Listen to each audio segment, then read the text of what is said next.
SSC তো কতই না মডিফাই করলে, কিন্তু ড্যাঙ্গেলিং মডিফায়ার তো রয়ে গেল। হ্যাঁ প্রিয় শিক্ষার্থী, তোমাদের আজকে স্বাগত জানাচ্ছি বিজয়স ইংলিশ জোনের অনলাইন ক্লাসে।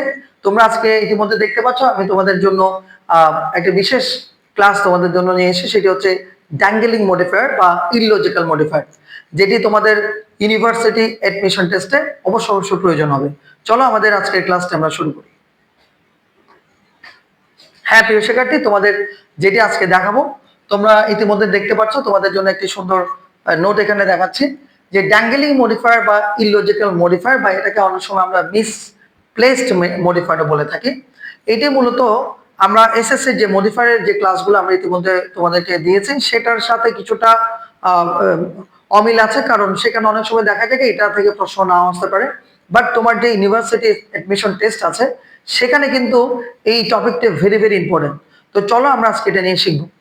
তোমরা অবশ্যই নোট করে নেবে যেগুলো তোমাদের ইম্পর্টেন্ট আছে।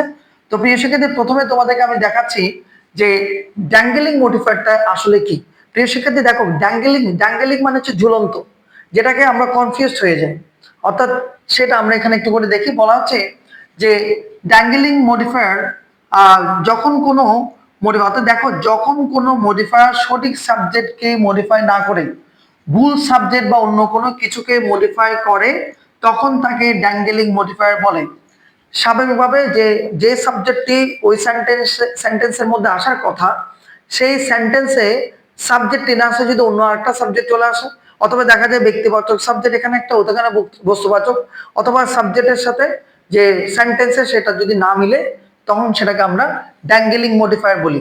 অর্থাৎ dangling modifier is also called illogical modifier এবং মিসপ্লেস মডিফায়ার আমরা বলতে পারি। তো প্রিয় শিক্ষার্থী, তোমরা চাইলে এটি একটু স্ক্রিনশট দিয়ে নিয়ে নিতে পারো।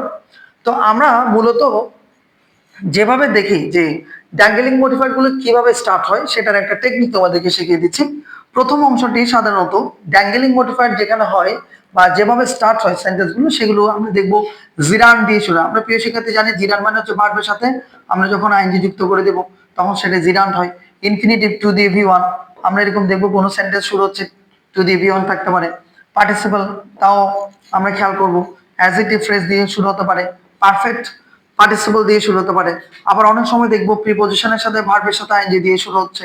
এছাড়া আমরা দেখবো কখনো কখনো কিছু এক্সপ্রেশন আছে লাইক অথবা আনলাইক, এভাবে দিয়ে শুরু হতে পারে। অর্থাৎ আমরা দেখবো ড্যাঙ্গেলিং মডিফায়ারটা মূলত আমরা দেখবো যখন কোন একটা বাক্য শুরু হয়েছে তারপরে কমা দিয়ে আবার একটা বাক্য শুরু হচ্ছে, এই টাইপসেরই গঠনগুলো হয়ে থাকে এবং এভাবেই আমরা শুরু হতে দেখবো।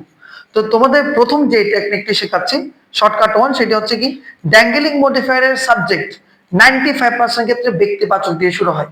অর্থাৎ আমরা মনে রাখবো যখন কোনো জিরান দিয়ে, ইনফিনিটিভ দিয়ে বা পার্টিসিপল দিয়ে কিংবা লাইক আনলাইক দিয়ে বা প্রিপজিশনের সাথে ভার্বের সাথে আইএনজি দিয়ে যখন কোনো কিছু শুরু হচ্ছে তারপরে সাবজেক্ট থাকতে পারে বা সাবজেক্ট দিয়ে শুরু হয়, ব্যক্তিবাচক সাবজেক্ট।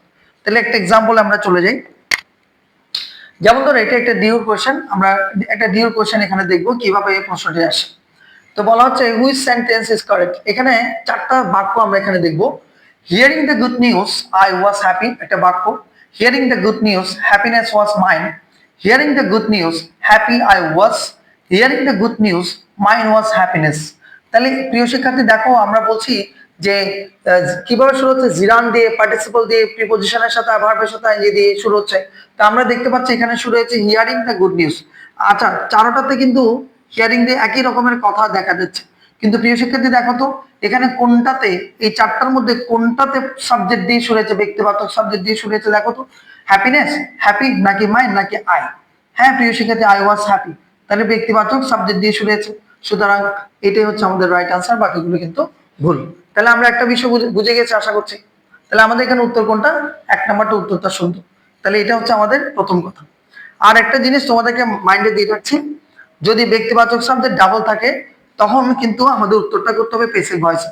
যদি ব্যক্তিবাচক সাবজেক্ট দুইটা থাকে তখন দ্বিতীয় বাক্যে কমার পরে আমরা যখন যাব সেখানে কিন্তু প্যাসিভ ভয়েস করতে হবে, এটা মনে রাখতে হবে। তাহলে দেখো তো আমরা এটা একটু দেখি কথাটা বুঝছি কিনা। এটা সিইউতে আসছিল, walking in the park, walking in the park he was bitten by a snake, he bit a snake. তাহলে দেখো তো ওয়াকিং ইন দ্য পার্ক এটা শুরু হয়েছে, এরপরে এই দুইটা বাক্যের মধ্যে প্যাসিভ সেন্স কোনটা আছে? নিশ্চয়ই তোমরা বুঝে গেছো, এ নাম্বারটা, সুতরাং উত্তর হচ্ছে এ নাম্বার। এভাবে করে তোমাকে বুঝতে হবে। এরপর আমরা চলে যাচ্ছি শর্টকাট 2 তে। শর্টকাট 2 তে আমরা যেটা তোমাদেরকে দেখাচ্ছি সেটি খেয়াল করো। প্রথম অংশের সাবজেক্টটি যদি বস্তুবাচক হয়, পরের অংশ বস্তুবাচক সাবজেক্ট দিয়ে শুরু করতে হয়। প্রথম অংশের সাবজেক্টটা যদি বস্তুবাচক হয়, পরের অংশটাও কিন্তু বস্তুবাচক দিয়ে শুরু করতে হয়। এবার দেখো কিভাবে হবে। যেমন এটি ডিউতে আসছিল, ফ্লাইং আউট দ্য উইন্ডো। প্রশ্ন হচ্ছে কি ফ্লাইং আউট দ্য উইন্ডো, যা উইন্ডো আছে দেখছেন এটা কি ব্যক্তিবাচক নাকি বস্তুবাচক? 100% বস্তুবাচক। এবং ওটা আমাদের মাইন্ডে রাখতে হবে, বস্তুবাচক যদি হয় সেক্ষেত্রে বস্তুবাচক দিয়ে করতে হবে, কিন্তু প্যাসিভে করতে হবে। প্রিয় শিক্ষার্থী, এটা মাইন্ডে রাখবে। তাহলে আসেন আমরা দেখি হি গ্র্যাব। তাহলে দেখো হিটা তো ব্যক্তিবাচক, এখানে হিটাও ব্যক্তিবাচক, তাহলে আমার অ্যাপি দেখার দরকার নেই। এবার আমরা সি ডি গুলো দেখি।